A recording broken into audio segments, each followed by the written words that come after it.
እምንነሳው የተሰቀለው ጋር መካከለኛችን የተሰቀለውን ያያየን ነው የከበረውን የምናገኘው። አይ መስቀል ላይ የተሰቃየውን ሲቃይ በጲላጦስ የፍርድ ወንበር ፊት ወንጌላት እኮ ጽፈውታል። በጣም ግልጽ አድርገው እኮ ጽፈውታል። 40 ገረፉት እኮ ይላል።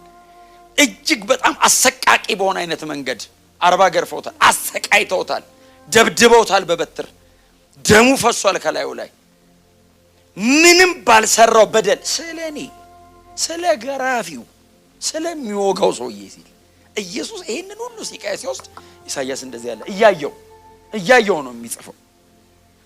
ከሕያዋን ምድር ነፍሱ በግፍ ተወገደች አለ። እጅግ ንጹህ ነው ኃጢአተኛ አሉት። እጅግ ቅዱስ ነው በደለኛ ብለው ከሰሱት። እርሱ ንጉሥ ሆኖ ሳለ በነገስታት ፊት አቆሙት። እርሱ ነው ሊቀ ካህኑ በካህናት ፊት ቆመ። እርሱ የምድር ነገስታት እኮ ገዢ ነው። እነ ሄሮድስ ሲሳለቁበት ዝም አላቸው። ጲላጦስ አሳልፎ ሲሰጠው ጸጥ አለው። ስለዚህ ሕዝብ ኃጢአት ይላል ኢየሱስ እኛን ያይናል። ከመስቀሉ ማዶ ይሄው እንደዚህ ያይናል እኛን። ይሄን ሕዝብ ያያል። ጸጥ አለ። አንድ ቃል አለ አይደል? በሸላቾቹ ፊት ዝም እንደሚል በግ ነው። በግ ምንም ስለማያውቅ ነው ዝም የሚል።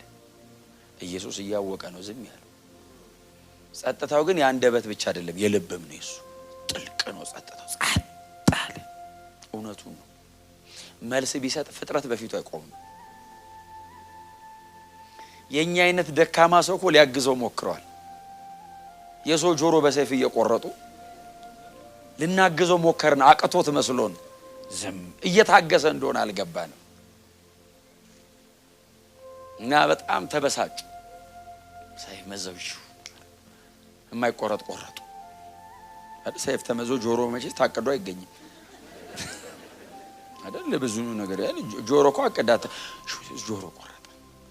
የተቆረጠ ጆሮ አንስቶ ይለጥፋል። ኃይሉን ያሳያል። ሲመቱት ዝም ነው የሚለው። ለመፈወስ ሰው ሊፈውስ የማይችለውን ይፈውሳል። ተቆርጦ የወደቀ ጆሮ አንስቶ ይቀጥላል። በጥፊ ሲመቱት ግን ዝም ይላል። ሲገፈትሩት ለምን ገፈተርከኝ አይልም። ገራፊዎቹ ሲገርፉት በዛብኝ ተውኝ አይልም። ገራፊውን ለማዳን ነው የሚገረፈው። በመገረፉ ቁስል አይደል ተፈውስን የሚለው እዚሁ ኢሳይያስ 53 ላይ ኢየሱስ ቁስል እኮ በመገረፉ ቁስል የሚለው እኮ ጉንፋን አይደለም፣ ኃጢአት እኮ ነው። ስጋውን ቡጭቅ ሲያደርጉት በዛ በእንትን ይሹልሹል ብረት ባለው እንትን ቡጭቅ ሲያደርጉት ገራፊው ቁስሉን ሲያይ ከቁስሉ የሚወጣው ብርሃን ከኃጢአቱ ነፃ እንዲያወጣ ለሚገርፈው ሰው እኮ ነው። ጎኑን በጦር ሲወጋው በጦሩ ላይ ተንከባሎ የሚመጣው የኢየሱስ ደምን ሊጠርግ ሲል በዛ ደም እንዲቀደስ ጎኑን በጦር ለወጋው ሰው ጸጥ አለ እያወቀ